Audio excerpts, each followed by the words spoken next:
Unlike the Camarilla, which in many ways is a heavily decentralized sect concerned more with maintaining the status quo than any other ultimate goals, the Sabbat has a clear purpose: to bring an end to the jihad.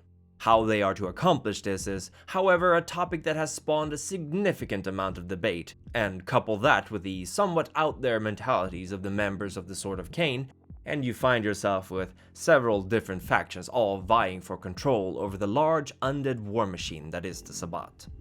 There are three larger factions within the Sabbat: the Black Hand, the Inquisition, and the Loyalists. The Loyalists harken back to the days of the first Anarch movement, and in many ways, they still represent that ideal. To a Loyalist Sabbat, nothing is more important than the liberty and freedom of their sect's members. And while many other Sabbat dismiss them as naive at best, one cannot deny that it's an ideal that many, especially younger Cainites, can get behind. The Loyalists, one would assume, would get along fairly well with the Anarchs, but that is a common misconception. The Anarchs, while embracing freedom, rarely do so with such a disregard for human lives or societal norms as the Loyalists do.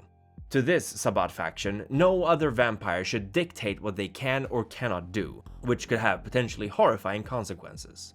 For obvious reasons, the Loyalists dislike both the Purchase Pact and the Code of Milan, seeing them as antithesis to the whole movement. The status quo is composed of mostly La Sombra and Simish, as well as some key members of the Black Hand.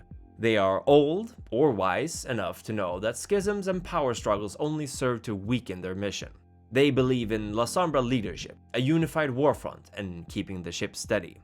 Unsurprisingly, many leaders of the Sabbat belong to this faction, seeing as they are experienced enough to know that the Sabbat desperately does not need another civil war. The status quo does not want to impose further rule upon the packs, or break up the system right now. They think it's fine as it is, for the moment, and that the recent successes the Sabbat has had in their war efforts show this.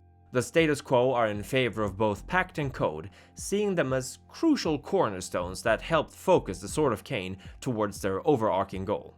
The moderates, meanwhile, are somewhere in between the Loyalists and the status quo, acting almost like a centrist group of Cainites who think things are fine, but could be slightly better. But if you ask them how, each of them have their own answers. The moderates dislike the restrictions that the Code puts on the Sabbat, as they feel it stifles the movement and makes it harder for positive improvement. Their loyalty to the sect does not translate into blind obedience, and moderates will often argue a point if they believe their leadership is in the wrong. But that of course depends on if they think they can get away with it. Designating a Sabbat as a moderate is tricky, because it's such a broad net to throw, and few would actively identify themselves as such, but it's also an easy faction to hide within, so to speak. The Ultra-Conservatives are on the very opposite end of the spectrum from the Loyalists.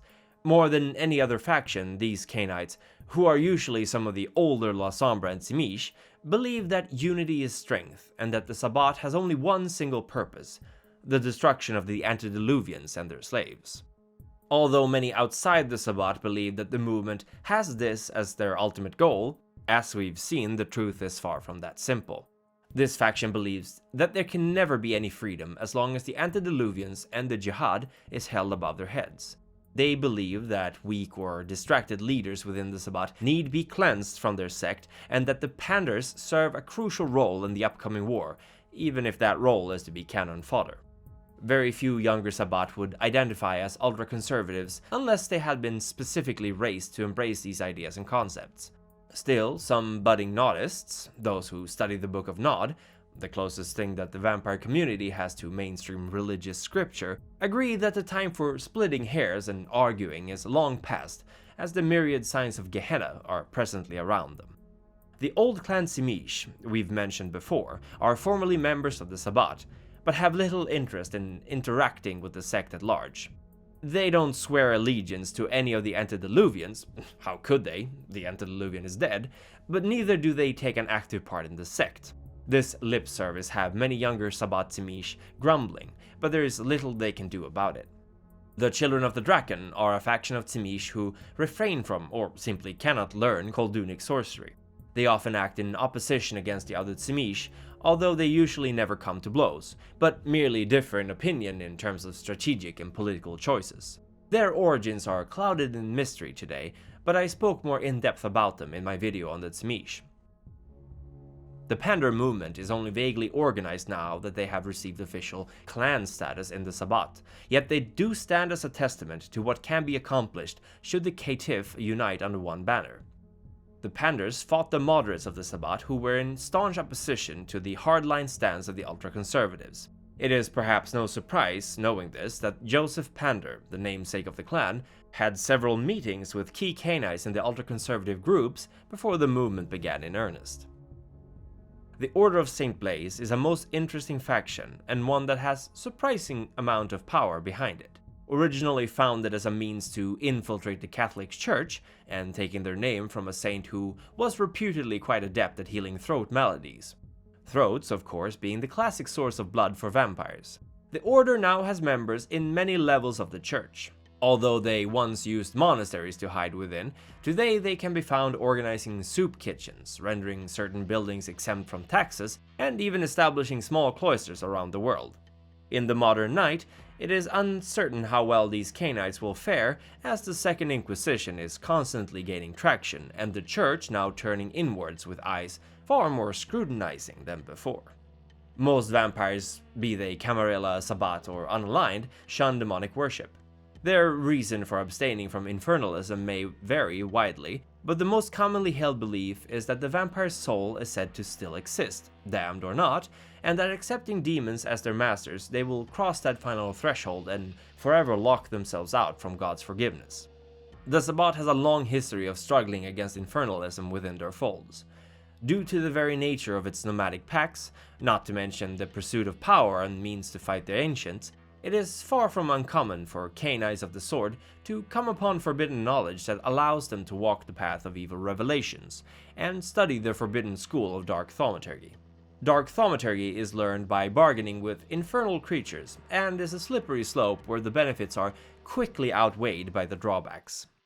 The path of evil revelations argue that vampires are just one of the many evils in the world, and that they should take their place in the hierarchy and serve the greater evils, in this case the infernal creatures of hell. Although technically developed at the same time as many of the other paths of the Sabbat in the Black Monastery in 1666, few, if any, Sabbat would ever openly announce that they followed this corrupt morality, because to do so would be to invite the Sabbat Inquisition to look into where exactly their loyalties lie. As I mentioned earlier, both the Inquisition and the Black Hand play pivotal roles in the Sabbat's internal politicking. The Inquisition, despite being composed of only up to 30 members, have the means to condemn most any member of the Sabbat, despite their rank, for infernalism, which makes them a truly feared power. The Black Hand, meanwhile, is a form of sect within a sect, a sort of militaristic special forces that serve the leaders of the Sabbat and are organized into small, independent cells. Recently, the Black Hand has come under heavy scrutiny as their own political leanings are being questioned. I will discuss both these factions in separate episodes, as their internal structure and workings are a little bit too complex to be summed up here. There are, of course, many more factions within the Sabbat who vie for power and influence amongst its members. Every Cainite with ambition is sure to think that they have the right ideas about what the Sword of Caine should be doing, and it is hard to tell whether this internal friction ultimately strengthens or weakens the Sabbat. Undeniably, however, this does serve as a potent breeding ground for hardy, ruthless, and, most of all, strong-willed sect members with clear conviction and purpose. Were you to compare a neonate of the Camarilla with one of the Sabbat, the difference would be clear. Unlife is hard, brutal, and short in the Sabbat, and they would want it no other way. The Primogen Council gives its eternal gratitude to Maximilian S. Hardcastle, whose wisdom and experience helped guide our council's decisions in the long nights, and sends his best wishes to the elders Dante the Canine, What's That Smell? It's Blood, and Remy Van Roy for their loyalty and service to its cause. It would also wish to thank the Ancile Edward Reed, Colin Gifford, and Harry Wyckoff, as well as his loyal neonates for their continued support. And thank you for watching. Now be careful out there, for Gehenna may soon be upon us.